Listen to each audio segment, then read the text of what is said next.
First of all, how to how to set up a team, how to structure. I'm very always aware that you need to have a very clear and strong structure about everything you do, not only in football. I'm talking in life.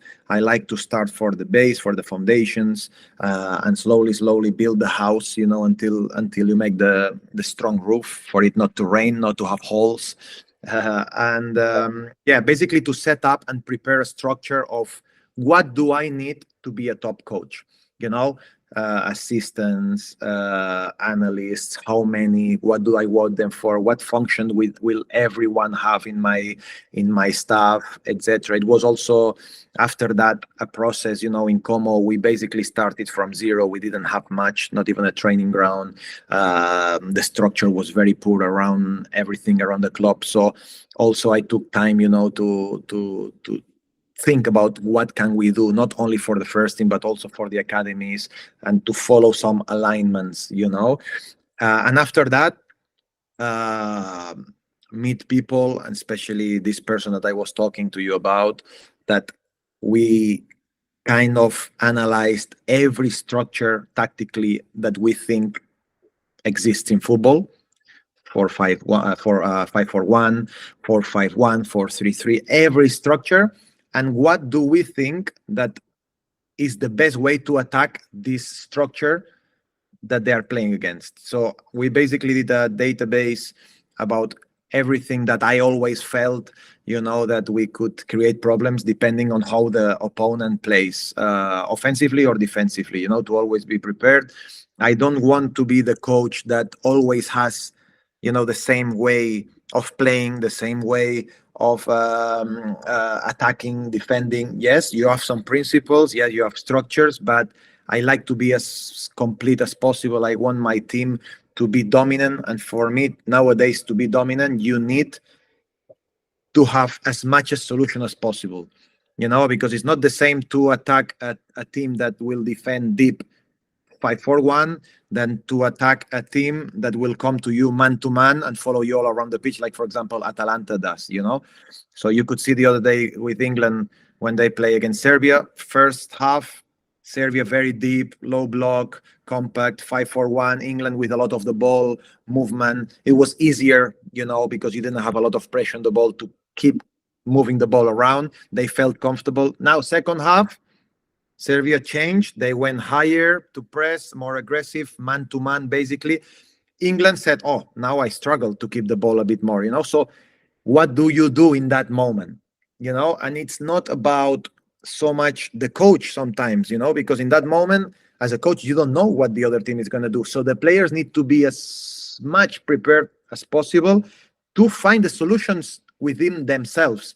And this for me is work at the training ground, and work and video and analysis and explaining and working on it so much. That's really interesting. That's really cool. I find that interesting because basically you were looking at it, you were trying to study it in a very not a great way to describe it, but kind of like chess, like understanding all of the potential problems of, like you mentioned, different formations, different ways that teams may set up, and then seeing what might be a solution in this. And when you were looking at each of those systems and each of those problems that you could face, were you looking at other matches? Were you like studying it through other teams? Yes, exactly. That's the next step. You kind of find games where these structures are playing against each other. Obviously, it's a little bit more complex than that, because you could play against 3-4-3. Yeah. That the dynamics are different to another type of 3-4-3. Okay, so this is also things that you need to analyze. It could be a 4-3-3 very aggressive. It could be a 4-3-3 that doesn't press. So these are all other things that you need to understand when you prepare a match. But in generally, yes, I would watch, for example, the teams that I look up to. For example, Arsenal, that I think they work really well. Manchester City, Real Madrid, Barcelona, Bayern Munich. For example, this year, Bayer Leverkusen. Then you could go through certain things. Stuttgart is a team that played very well this year.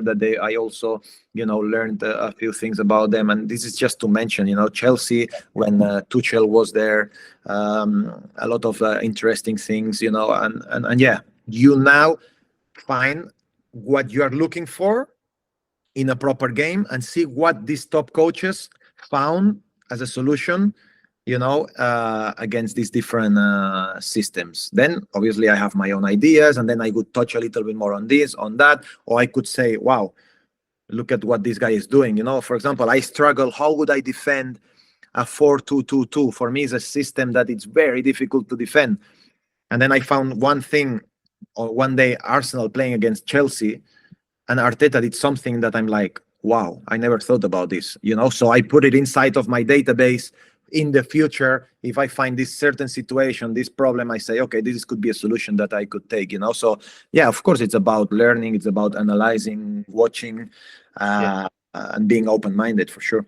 Yeah, I'm curious about your data database. So is like a document where it's like your notes basically?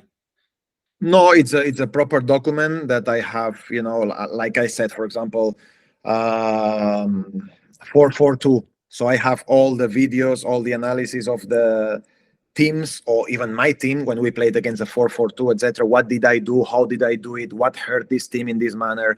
What did we have problems to attack them, to defend them, etc. So you have this database with all the scenarios, and then with examples of videos of other matches or my own matches.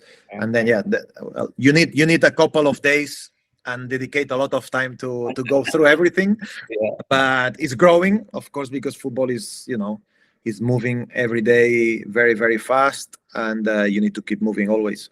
Yeah, that's good. Have you ever heard the anecdote of, I don't know if it's true or not, it's like an urban myth of Bielsa, where he said that he used to sleep in the stadium and he would watch hundreds and hundreds of matches, and he would have the VHS, the like cassettes, and he would have notes, and he would study other coaches and start to think about, what would I do? So it's kind of like what you're doing now in a more modern way, where you have a database and you don't have a whole room with all these. Yeah, the only difference is that I have to sleep at home, because if not, my wife will kill me. That's the only difference. But yeah, I do spend a lot of time at the training ground. Yes, even when I'm not at the training ground. I mean, this is the only way for me, the only way of growing, the only way of getting better. First of all, have a fantastic staff around you, people that are better than you, people that challenge you, people that give you new ideas. That's for me super, super important, to nourish myself with knowledge, and to always challenge me to think in a way that it's away from your comfort zone, let's say. And then, yes, do it with passion. You have to use also your gut sometimes. Not everything has to be, as a robot mechanism. It has to be also, things that a lot of games we not I wouldn't say a lot, but a couple of important games that we've gone this year has been, for me, taking a decision in 1 second, because something inside of me was telling me, you have to do it this way. And I encourage, coaches, really, even if they are young or they are learning now, sometimes you have to be brave enough to believe on what you feel inside of you, on your gut. Don't be scared, because sometimes the best solutions I've taken as a coach this year, on the pitch, and sometimes not on the pitch, off the pitch as well, has been when something, maybe people couldn't agree, but I felt it so strong inside of me. Yeah. And I took it, I went for it, and it paid off very, very well. Wow. Yeah, I think that's really good advice. I think sometimes it can be difficult to trust yourself.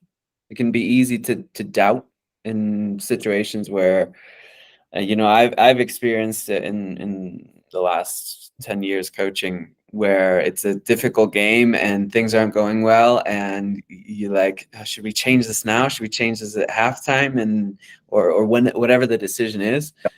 Sometimes, you just have to trust yourself. And then if it doesn't work out, it will not work out doesn't all work the out. time. It's but listen, you took a decision. After a game, after a decision, everyone is amazing. You know, when it happened, everyone is a fantastic coach, everyone is a fantastic analyst. The problem is when nobody has the guts to do it at the beginning. You know, so this is our job. We need to live with it. It's about taking decisions, be brave, and sometimes it will work, sometimes maybe not. But then when it doesn't, analyze why it didn't happen, you know, and make sure that you don't repeat the same mistakes. It's about this. Nobody's perfect. Guardiola makes mistakes. Mourinho has made mistakes. Arsene Wenger has made mistakes, but they were brave and intelligent enough, you know, to build on it and to get better from it.